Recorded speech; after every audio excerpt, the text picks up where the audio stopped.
Hi friends, ఎలా ఉన్నారు అందరూ? మేమైతే ఈరోజు తిరుపతి వెళ్ళాము. తిరుపతిలో అయితే తిరుపతి స్టేషన్లో నైట్ దిగిన వెంటనే బస్ ఎక్కి పైకి వెళ్ళిపోయాం. పైకి వెళ్ళిన వెంటనే అకామిడేషన్ కోసం లైన్లో నుంచున్నాం. లైన్లో నుంచున్న తర్వాత అకామిడేషన్ టోకెన్ వేయించుకొని ఫ్రెష్ అప్ అయిపోయి వేంగమాంబకి వెళ్ళి ఫుడ్ అనేది తింటున్నాము.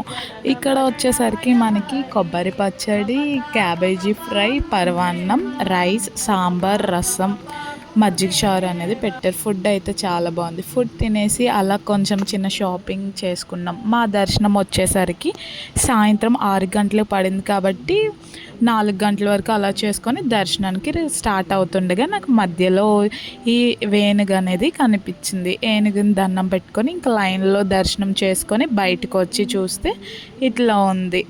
దర్శనం అయిపోయాక వెళ్ళి కర్పూరం అనేది వెలిగించుకున్నాను. చాలా హ్యాపీగా దర్శనం అనేది అయ్యింది. ఫస్ట్ టైం మాట ఫ్యామిలీతో వెళ్ళినప్పుడు ఇంత పీస్ఫుల్గా అవ్వడం. ప్లీజ్ గాయస్, ఫస్ట్ వీడియో నాది ఇది, లైక్ చేయండి.